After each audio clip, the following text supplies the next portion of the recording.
Welcome to the Phil and the Kid podcast. I'm Phil Gardner. And I'm Spiro Risalis. And today we're talking about refinancing and repeating, the final two R's in BRRRR.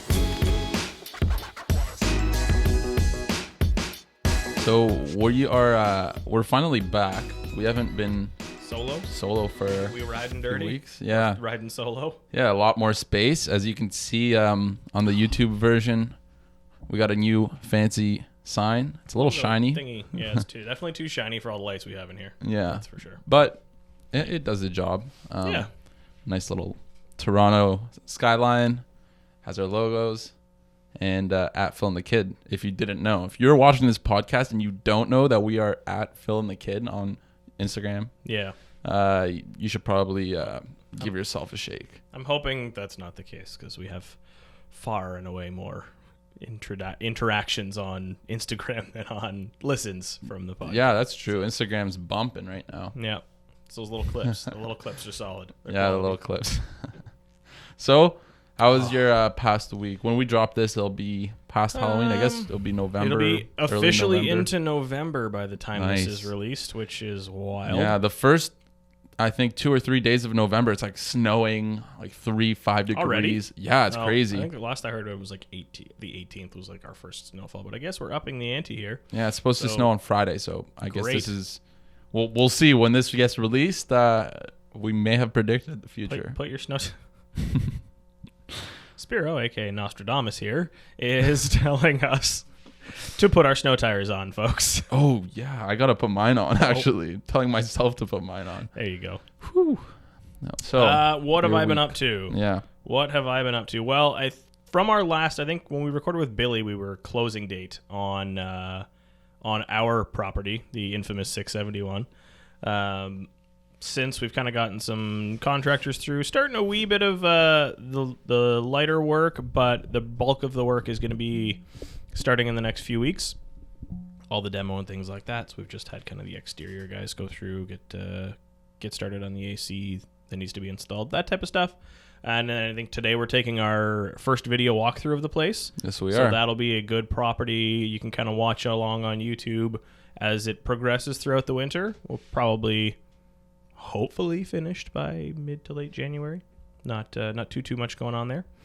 So that's a fun one. Monica Jazik and Real Property Investments have their event coming up this weekend on Sunday. So I mean, by the time this is launched, you will have already missed it. But we've been spending a lot of time prepping for that. That's really exciting. I'm looking forward to that. Hanging out with the crowd, getting to meet a lot of new people, potential investors, educating. It'll be a very good weekend. Yeah, running We'll the have- Phil and the Kid booth, That's and you're also on the panel there. Yeah, So I will be speaking on like an agent panel that they've got, agents throughout different investment markets. And then, we've got our booth for Phil and the Kid, our Toronto investment model, hence the reason for getting that sign in the first place. Mhm. It'll be a fun weekend. And then otherwise, like work, with clients and properties, we've been kind of back and forth on this crazy Whitby listing. We had a deal accepted, it fell through, and we had another one, and then it fell through, both of which on like finance. So I don't know, Whitby's just a weird spot. I've never done anything really outside of Toronto. So we've got this Whitby listing that I'm used to, on Toronto listings, people acting quickly, having to compete on like reducing conditions and things Yeah. like that. It's just been a weird process altogether compared to what I would expect. It's a from different Toronto. beast for sure. Everyone's just a little more laid back, right? People move faster in Toronto. People are more, I think, committed, more serious about the offers that they make in Toronto. And you learned that the hard way. Yeah, the hard way, especially when it's driving back and forth to Whitby. So this has been an interesting one. Definitely a learning curve as my first listing, actually. So it's been good though. I mean, a lot of ups and downs, but a lot of education has come out of it. That's good. And then from a client buyer perspective, it seems like it's end user season for Phil. So a lot of friends and clients looking to purchase their own properties. So I've gone on a few tours, made a couple offers with a client. We're looking at some more stuff tonight. And then I've got another buddy and his girlfriend who we're going out and hitting the ground with, check things out on Sunday. And now it was the first tour, so we're working towards finding something that's kind of right fit for them long term. Nice. Totally different beast, right, than working with investor clients. It's totally different. Shifting gears huge from like, if I can look at the numbers and I know the numbers work, easy peasy, right? Math is math, and when you look at an investment property, that's most of what you're doing, versus bringing emotions into it and where they want to live and raise a family and all that type of stuff. So that's, I mean, I know it's what most agents deal with on 99% of their business, but it's totally not what we have been dealing with, right? So it's a bit of a learning curve there as well. But it's good. This podcast is actually turning out more end user clients for me than investor clients, which I don't know whether or not was the purpose or not, but one way or the other, it's working out great. So thanks for listening, guys. No, yeah, residential. I think it's a little bit easier to find residential investments. Sorry, not investments, purchases. Yeah. That just because not everybody can be an investor. Of course. And it takes a certain level of financial stability to be able to invest. So everybody needs a place to live. Yeah. And I think that's what you're going to find. Clients will come quicker, easier as residential buyers. Yes, and it seems like, I mean, at least from my experience, they're less... Actually, no, less picky is not the right word. That's for sure. But it's been, like I said, it's been a good process so far. And I think some things that are honestly helping too, as I'm learning, is a lot of that, because I have such a strong investment, like real estate investment background, a little bit of that knowledge comes through and is still beneficial for them in the long term, right? Yes. Just because it's your own home doesn't mean I mean, it's the biggest purchase you're ever going to make, right? Doesn't mean it shouldn't be a wise financial decision. Well, actually, you just brought that up. In this summer, we sold a property to residential buyers. It was around $950, and great area, amazing area, Dover Court area. Most of the properties done up there go for over $1 million. Right. So this one needed a lot of work. It was like an old lady's house or whatever before. Yep. So it looked a lot like one of the investment properties that we buy. Right. So it needed a lot of work. And initially they wanted turnkey. They were looking for homes priced way higher. Right. So we found this one, great neighborhood, somewhere they wanted to be, a lot of potential. They got it. We estimated around $200,000 for renovations. And that's like nice renovations, everything, done to their standards. When you're investing, it would probably be half the price, something like that. Anyways, that being said, let's say it's 1.1, 1.15 is the price of all in that they have to pay. There's a house that just sold maybe 4 or 5 homes down for 1.4. Boom. So they just made $250,000. Yeah. So they realized, especially the husband who we helped out, he's like, holy shit. Like, we can just sell this, flip it, and then just have made a full year's family salary. Yeah. Just like that. Or the topic of today's podcast, they could refinance it and leverage that, use those funds to do something that's a better return. But I am finding that, right? A lot of end users, or at least the ones that I'm working with, will, because we have such a good investment background, because we have the connections with the trades, the guys that can do the work to these properties, a lot of end users kind of start out like, hey, I want finished, done kind of property, right? And then when we start looking at some of them, heading into those offer dates, seeing how far over, how crazy they get, and then you look at the ones that aren't done and they have no offers and they're sitting on the market. Yeah. Because people don't want to do the work. You see the space that you can just leverage a little bit of construction, class up. Most of them are just finishes, right?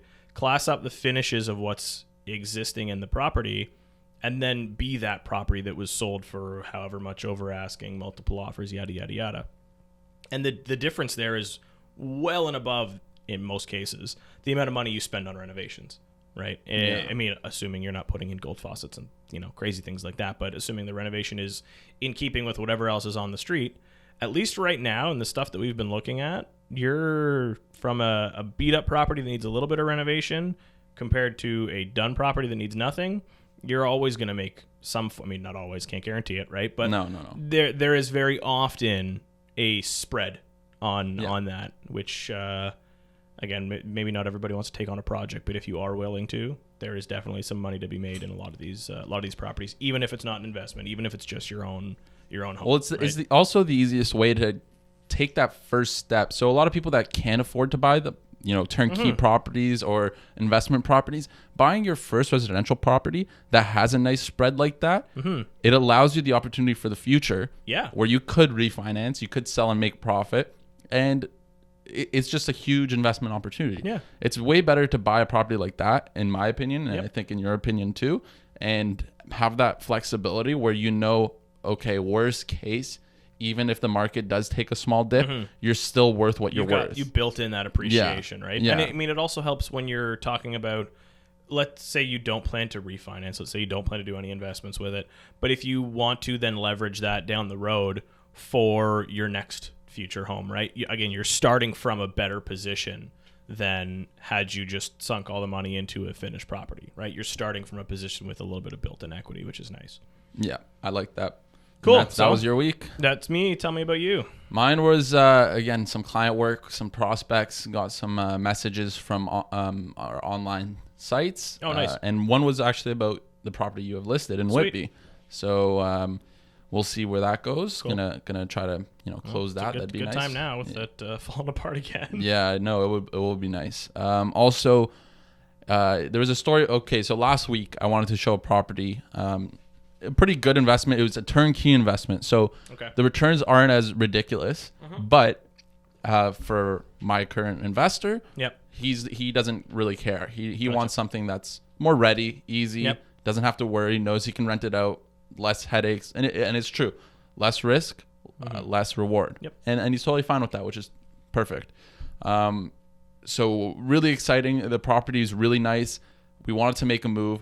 Literally the same, and it's been sitting for a few weeks. So the same day I was kind of not pushing him, but I got all the information, sent it out to him. Hey, time to go. Yeah, time to go. He was all excited about it. Booked an appointment for the next day. Agent calls me back. Oh, we actually just got an offer out of all days. It was sitting for probably a month. Yeah. So kind of held us back. We couldn't see it that night, which we could have competed. And I don't think he really wanted to compete, which is totally fair. It's tough. A lot of people want to just stay away from that, right? Which is fine. Yeah, I agree. At some extent, you just let's see what happens and move forward. Week goes by, the deal falls through. Now it's back on the market. Agent calls me, says, "Hey, just letting you know, you can go in on this now. It's back on the market." Cool. So contacted him. We're excited. We're going to go see it, and we'll see what happens from there. But I think it's a great opportunity. And, nice. Okay. And so does he. So it looks positive for the future. So you guys want to see it soon? Hopefully. Yes. By the time this podcast out, we'll already see it. And ideally hopefully have an offer? Yeah. Ideally have an accepted offer. Nice. Yeah. It's a little bit overpriced right now, which works in our favor, I think. That's why he's sitting there, I guess. It's just sitting there. I mean, initially it was priced even higher. And I don't think it's because of the other agent. It's just sometimes you have to do what's best for your client. Yeah, of course. And client's the boss. And the client's the boss. You're just literally agent. You're just representing their values. Other than that, we also had a sale last week. I believe it was last week, maybe a week and a half. Had a pretty busy week. Same day it was listed. It was practically sold the next day. It was showed the same day. And this is that Young and Shepherd one, right? Yeah, gotcha. Really nice. It was a condo. Just went. I think we got. I don't want to say lucky, but the timing of it. Nothing else was on the market in that little area, in that building, whatever. For the exact anyone and everyone that's looking to move to that general direction is going. Was that? And it was, if I recall, it was fairly standard, like 1-bedroom condo. Yeah, 1-bedroom condo. Real easy entry level. Yeah, it's perfect. A nice place. I mean, all the comps were priced much less. At the same time, supply and demand. Yeah. There's no supply. Nobody else is there, and then away you go. The demand goes up. So our client's happy. We're happy, and now we're moving forward. Just finding our client another place to live closer to the downtown core. Sweet.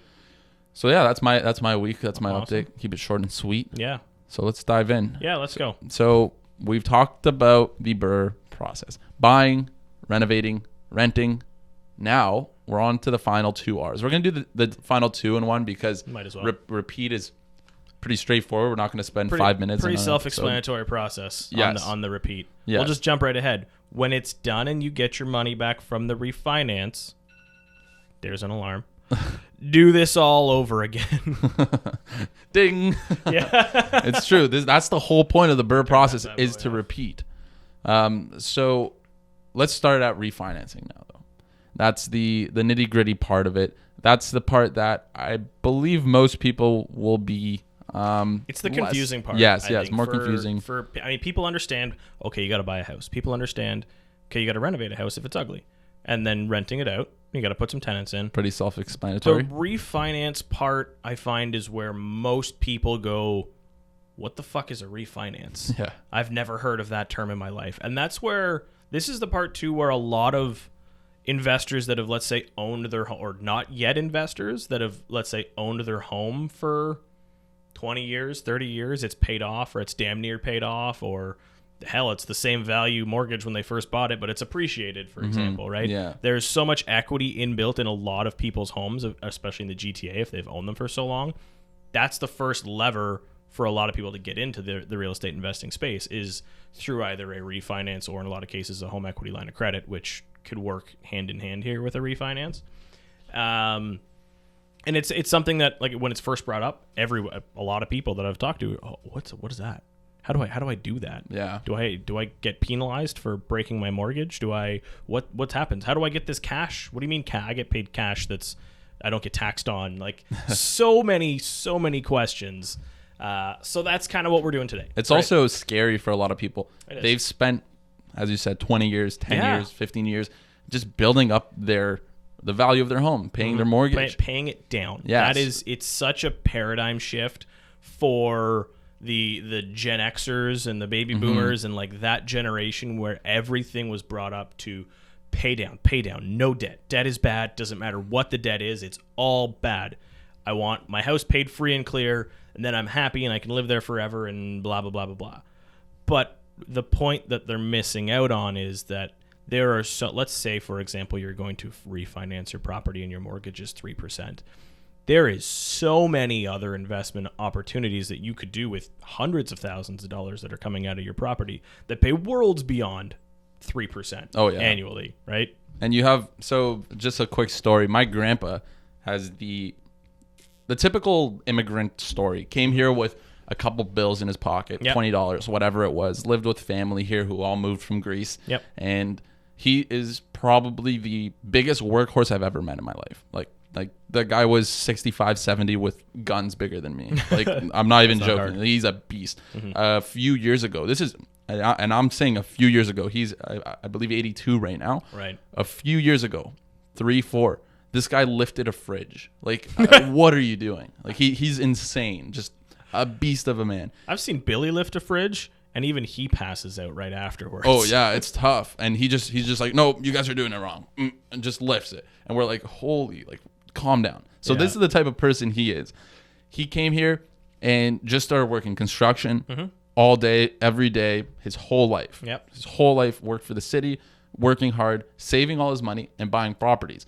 Back in the day, way cheaper. Yeah, right? of course. It wasn't $1 million properties. It was very easy. Well, okay, I don't want to say very easy, but easier to extent of salary. It's a different scenario back in the day, right? Even if you look now, the past 20 years, salaries haven't really risen that don't much, match. but the house prices have quadrupled. Yeah, they don't. The which rate is does not. yes, match. that's something that kind of raises a flag for economists. They see that and say, well, why aren't salaries increasing, or why are properties? It's basic supply and demand. The demand is way higher than the supply. That's why it's going up. Yeah. Anyways, back to the story. So he has paid down a handful of properties now that he has owned. Now, he has never wanted to refinance because that was the mindset. He came from literally nothing, a village in the mountains in Greece. Yep. Right? Just a farm, whatever it was. Moved, worked again, worked again, and built something out of nothing. The Canadian dream, literally. Yep. And he finally has these 3 properties. Now, if he did refinance them, he could have had 20, 40, 50, 100 at this point. But, I mean, it's a super success story on its own right now. And he's happy with it. It's totally fine. Beyond the Canadian dream. Yes. Right? It is the Canadian dream and then a few steps past that. And I think that's, for a lot of people, especially that generation, is totally fine. Yeah. Right? He has a property for each of his kids. Yeah. And There you now go. that's what he's happy with. So, again, success. But I guess it's more of a modern. I wouldn't even say it's more of a modern perspective on this. It's just the different perspective where that's okay. I mean, it's okay to have debt as long as you're leveraging it properly. So actually, I wanted to talk about that too. So again, my background is in business, finance, economics. So I've written down this definition many times in my life. Okay. On tests, exams, whatever. Leverage, aren't we? Yes, but I still want to read it. So I've looked it up. I want to read it to everybody because it's way better than my memory.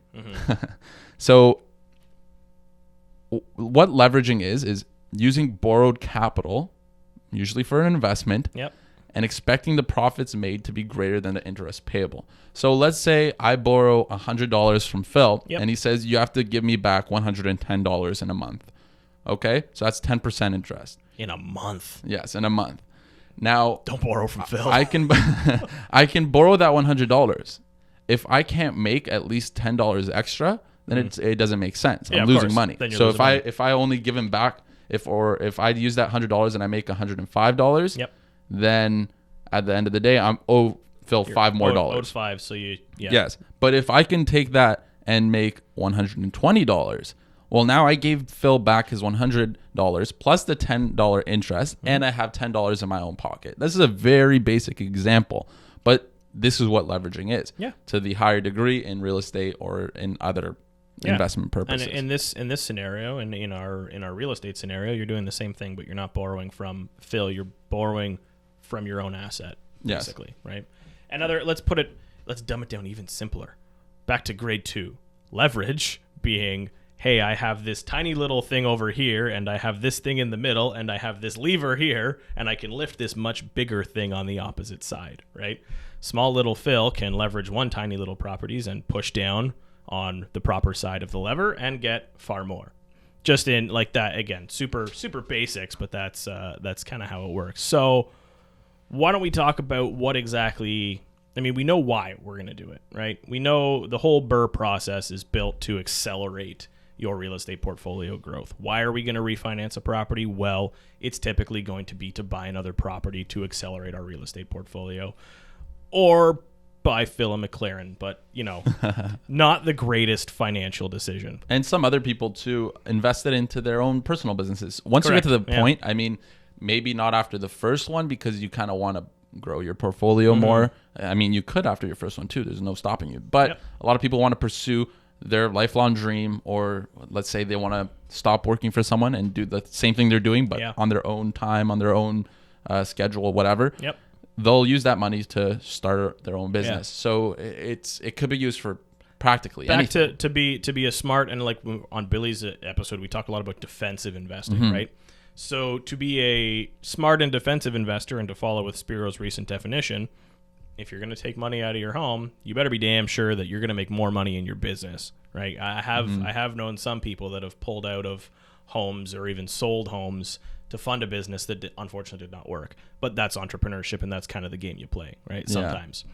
Well, that's the thing. It's much more of a risk when you try to pursue your own passion than investing in real estate. It's just it's not even unfortunate. It's just the way of life. It's just life. Yeah. Like, you think people haven't failed before? Yeah, most welcome to the real world. Yeah, most you extreme don't get participation stories, medals out here. They've all failed at one point in their life. Who is it? The KFC guy, Colonel Sanders. Like 100. I'm pretty sure he made it big when he was in his 70s or 60s or 70s. 60s. Yeah, that's when he started. After I don't even know, tens, hundreds of pitch attempts. Yeah, and that's when he made it big. A lot of people like that, like J.K. Rowling, same thing, right? People laughed out Harry Potter out of the publishing offices, and Rocky's the biggest story, literally the biggest underdog story. The guy was denied by everybody, right? And said, "No, I need to act. I need to direct it. This is my vision." And now Sylvester Stallone is what he is: Rambo, Rocky, the Expendables. Yeah, exactly. All right, so enough tangenting. Yes. Although Expendables is a great movie, great cast. Let's talk about what the hell's a refinance, right? A lot of people, like I said, we've confused you enough. What is a refinance? So, in simple terms, let's run through the whole BRRRR process, right? We've bought a property cheap. Let's assume the property was worth $800 when we bought it, but we bought it for $750 because it was a dump. We have that, and our mortgage on 750 is going to be whatever 80% of that is. We have then added some value to it. So the current property with the renovations, the current property value is now going to be worth 900. I bought it for 750, worth 900. So there's clearly a difference in value there, right? So you've added value to your property. Your current mortgage is based on the original purchase price of 700, 750, let's say. How do you access that? And that is done through refinancing or changing your mortgage, essentially. In just the simplest terms, you are going to go back to your mortgage broker, because hopefully you're working with a good mortgage broker, and you're going to say, hey, I was able to increase the value of my property, or so I believe. Can we have it appraised by the bank? Can we go to a different bank and get me a bigger, higher mortgage based on the new value? Now, there's going to be a difference, right, in the difference between, hopefully there's a difference between your new mortgage value and your previous mortgage value, because you've increased the value of the property. And that's starting from the B and the first so two because Rs. You bought a little bit low, because you did some value add renovations, and you rented it out to some good people. That's not super relevant on the appraisal side of things. More the cash flow. But the cash flow is good to see. Yeah. And then, like I said, now you have this higher value. Bank says, okay, cool. I agree that you have this higher value. What they're going to do is, and again, there's a lot more nitty gritty to it, but they're going to get rid of the first mortgage that you have there. It doesn't matter who it's with. And they're going to place a new mortgage on it. And there's going to be a difference in terms of what the first mortgage was and what the second mortgage was. And that difference is going to come back to you in cash, essentially. So a few more nitty gritty things. So now you've finished your refinance. You have a pile of cash. That's the most basic. Let's put this into numbers, okay? So let's say I bought a property and spent $800,000 in renovations and everything. I mean buying it, okay, whatever, $800,000, and now I can get it refinanced for $1 million.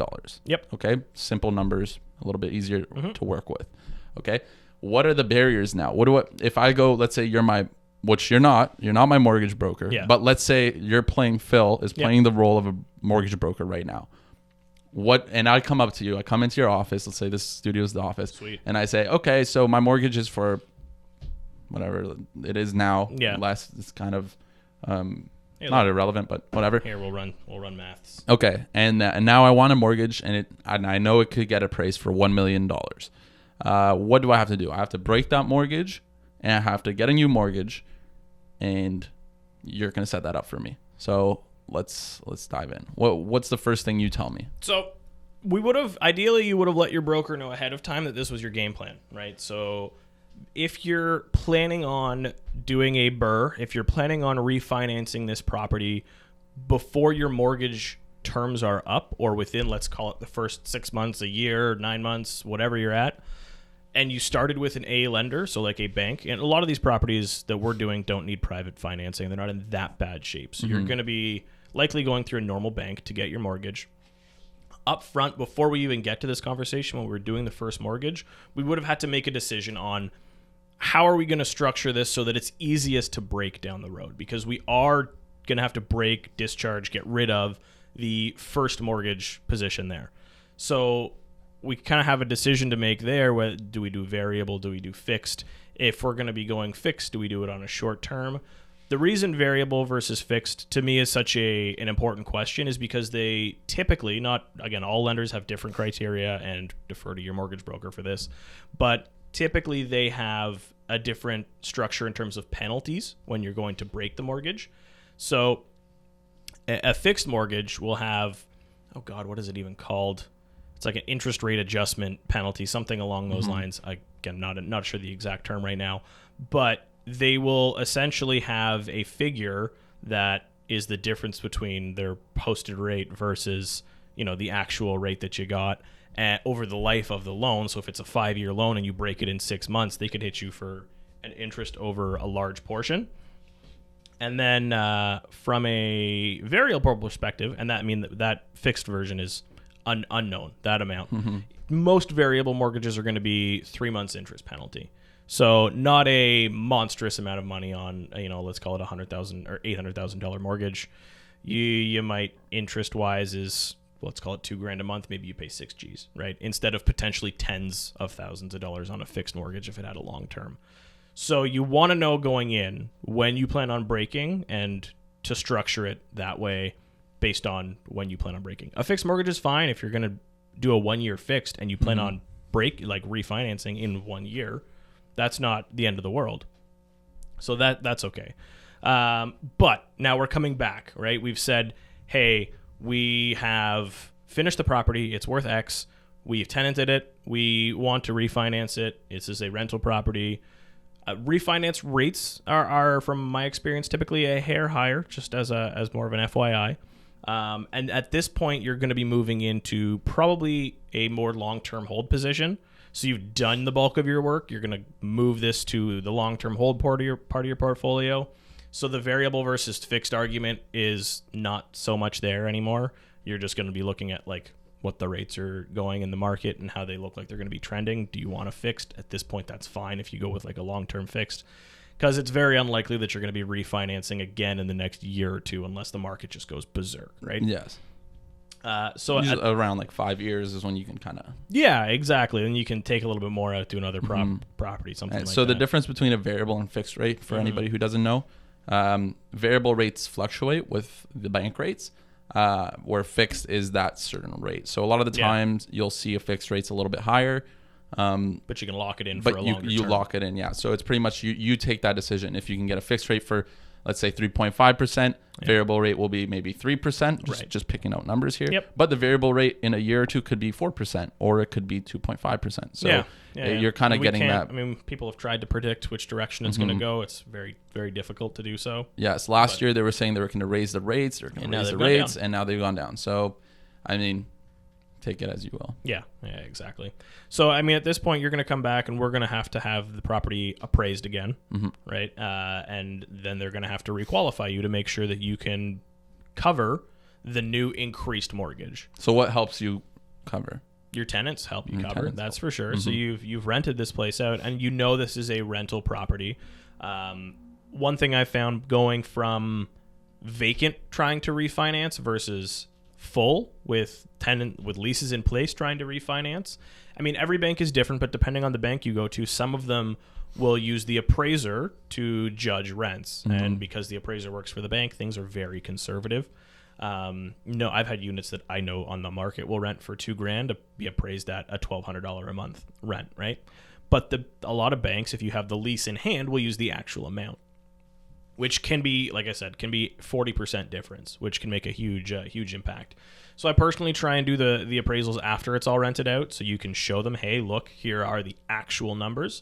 Yeah, these are the financials of my investment. Yeah, exactly. This is a cash flow positive investment, right? I'm not going to be refinancing this to a negative point, which is then they're gonna have to look at you and say, okay, you as a person, can you float the difference, right? So there's that. The income qualification is still important. Your personal income, and then tied in with your new rental income, is important. The appraiser is going to want to make sure. So, I mean, sometimes we've gone through and put in a bunch of bedrooms in a place. Like some of our rental portfolio, not personal, but like client portfolio, has 5 bedrooms, 6 bedrooms in it. Some banks are totally fine with that. Some banks are going to call that a rooming house, right? So you also, again, this is where a very good mortgage broker will come in handy, is they'll be able to put you in the right direction depending on the type of home that you've done. And you should be telling them ahead of time so they can kind of pre-plan where they're going to put you. What else is important? Obviously, the appraisal needs to come back at the value you're looking for. And it doesn't do you any good to say, I know my property is worth 9, but I'm going to ask for 1.1, right? Because then they can come in and they're going to look at it and they're going to say, hold on, it's worth 9. Do you really know what you're talking about? And, that might kind of muddy the waters a little bit for you. It's better to go in realistic. I would say don't go in conservative. I would probably go a little bit aggressive, but not too crazy, because the banks, again, are always going to be conservative, right? So if you go in saying, hey, it's 9, but really it's 950 and you want 950, the appraiser's not going to say it's 950. They're going to say it's 9. Okay, cool, good. Get out of here, right? So that's, something as well. Okay. So, so that's the process of like seeing the mortgage broker. Now, what are the fines typically? So you said what they are in variable terms.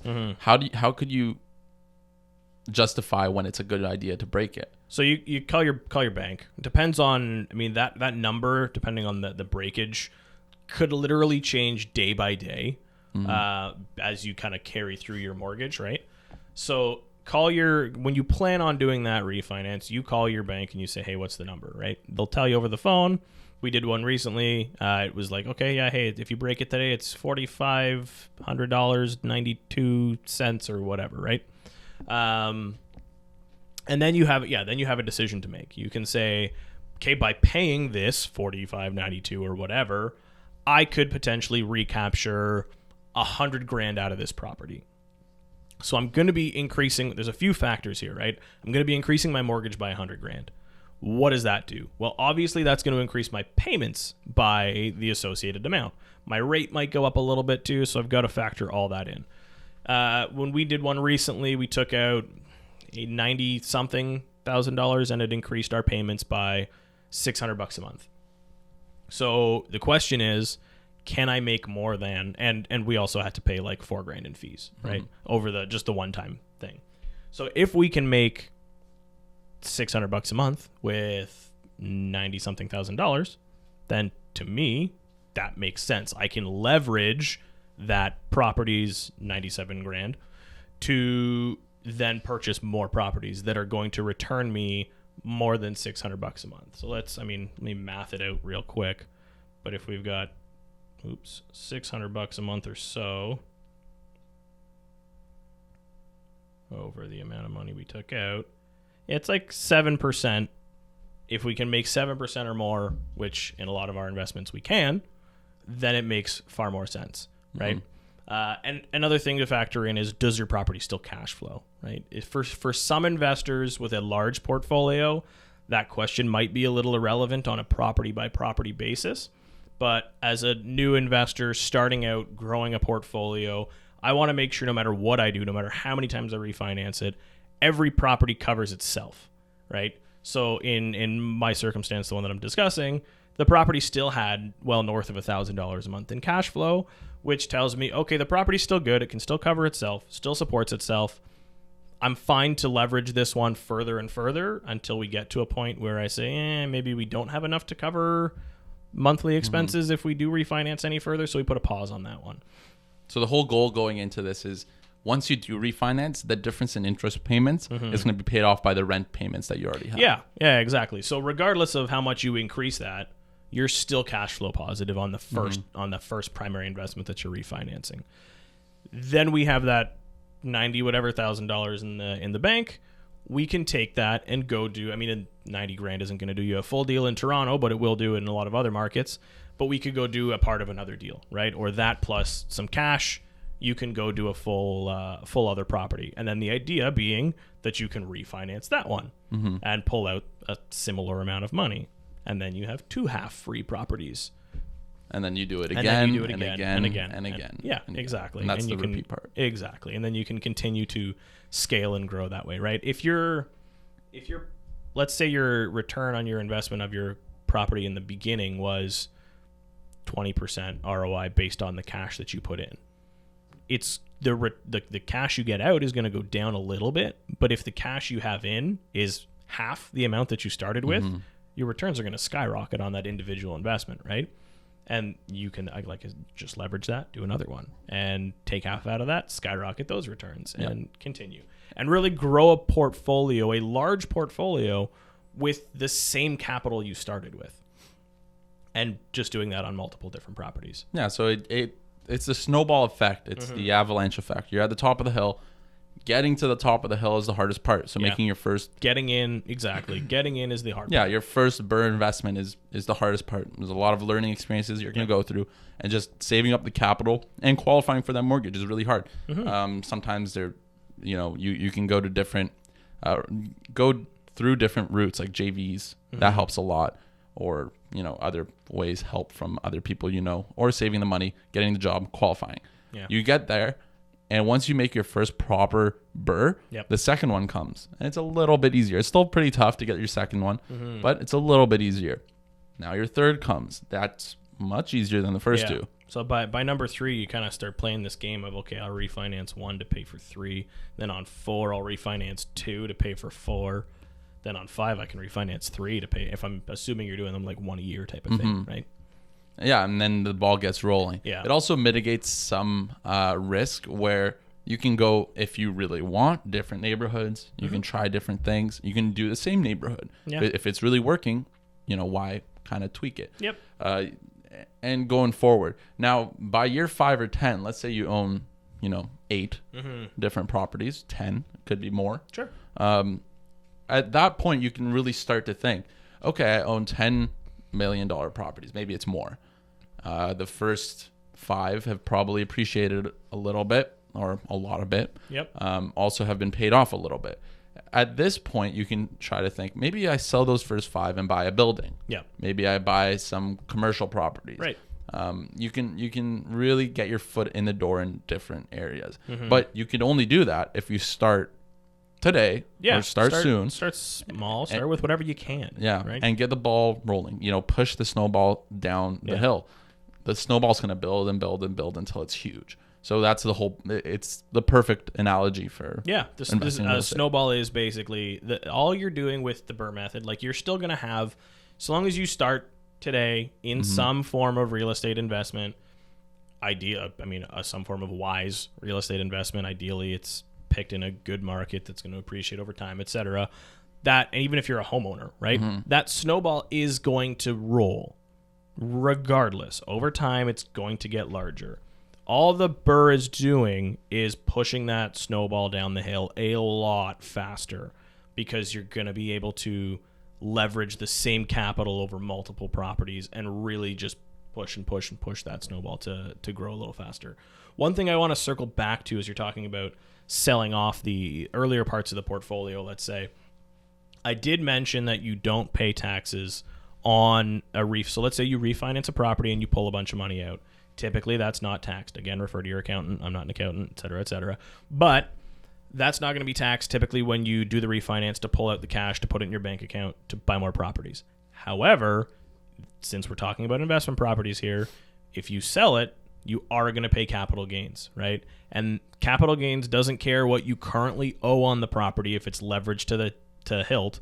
It cares what you bought the property for. Right, so if I bought a property for $100 and I sold it for $1 million, I'm going to pay capital gains based on the difference between the two, regardless of whether or not I currently have a mortgage of $800,000 on it. Right, so that's also something to consider as you kind of portfolio plan down the road. But I am all for letting go the least performing assets, let's say, to especially the earlier part of the portfolio in a lot of cases, to pick up something bigger, to scale, to grow, because a lot of us, especially if you plan on building a big portfolio, 10 plus properties, you're going to start hitting those financing walls where maybe you can't get more financing on these little single families, so you got to close out some of the lesser performing ones to pick up something a little bit more expensive or better performing. Yep, and that's exactly it. I mean, couldn't have said it better myself, to be honest. Boom. So, I mean, that's a pretty quick, I'd say, overview of refinancing. I mean, there's more nitty gritty things, what banks to go to. Yeah, I think perks. we're gonna have a mortgage broker friend of ours on hopefully in the next couple of months, and he can dive a lot deeper on the refinance process, which banks to use, the differences between variable and fixed, how to structure a growing portfolio to quickly get you to 2 or 3. And beyond. I know not everybody wants a giant portfolio, so that's going to be that'll obviously hold some people back a little bit. But we'll have a few different mortgage brokers over the next few months, get different perspectives, and see what they offer. I mean, I think a lot too is how they got into it. Learning why they got into it, and everybody's life story is different.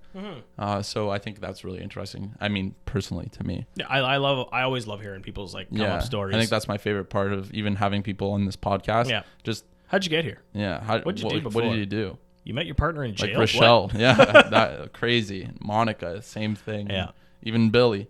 I love Billy's episode was better than I expected. It was like one of the better Well, you ones. didn't expect much from Billy? That's not what I meant. But like, I've known Billy for years, and I did not know like the house hacker extraordinaire backstory there. Yeah. Or like how you just learn how a deep lot. it I went. mean, like, when do you ask these questions You don't. other than Not a in the podcast, day-to-day, right? Like, yeah. like you meet someone, you're not gonna ask them Interview all these personal. them. Yeah, it's not the same. Where I think this is a great way to learn a lot more about It is. people and get for good us, advice. Exactly. Yeah. We're spreading advice. We're taking a lot of information as we're doing this ourselves. Yeah, Which is cool. Our next little while, I mean, by the time this is released, we'll be done the RP Investments event. Yeah. So we'll update you with how that goes. This is the end of our BRRRR series. Yeah. I mean, we might make a clip of all the different episodes we had, put them together, like the nitty gritty facts of it, and make like one longer video. It'd probably be a few hours, but at least they'll all be Phil there, and the maybe Kid are 2 getting hours. into webinars. Yeah. But we might do something like that in the future. I've said nitty gritty like 10 times. This is a really this nitty gritty podcast. episode. Yeah, apparently. nitty gritty. That's the title. word of the day. Nitty gritty. Yeah, so we're going to have that ready for you guys. Now we're going to get into some more interviews with people and kind of diving deeper into different details going forward. So we wanted to get the BRRRR process not over with. I mean, I don't want to say over with, but start with it. That's what we do a lot of all day, every day. We're going to be referring back to this model very often, right? So it's good to get that up front. Everyone's aware of what it is. I'm sure there's some details that we have not covered, and feel free to throw us some questions if you do want to dive a little bit deeper into how we do this. But yeah, that covers the groundwork quite a bit, so we can move forward with a lot of different conversations. Yeah. So again, thank you guys for listening to this part. We're gonna keep working towards. I don't want to say teaching people again. We're not teachers. Sharing we're just our sharing experience. information. Yeah. And again, ask us any questions. We're more than happy to help out and reach out. And if you want to be on the podcast and you have a good story and this is something that you do, again, reach out. I mean, we've had many different people ask us already. Which is, I'm loving how much guest interest we've got, and we're all for bringing on as many people with as many cool stories, sharing as many cool investment stories as we can, or just business stories, how you got started. I think, going forward now that we got the BRRRR over with and we have that to refer to, I think going forward in every episode, we will refer back to the BRRRR process. So if you haven't heard of what it is, if this is the first episode you're watching, watch back a few. Hopefully we'll clip them up and make them even maybe a shorter, 10, 20 minute of each the B, the R, and then the final two R's all together in one little video that you can watch and refer back to. That's going to be your investing Bible for Toronto. There we go. I like that. All right. That's right. Thanks, guys. We'll see you next week. You can find us on YouTube, iTunes Podcast, Google Play, Podbean, Stitcher, SoundCloud, and Spotify. Make sure to comment, like, subscribe, and share if you enjoy the podcast.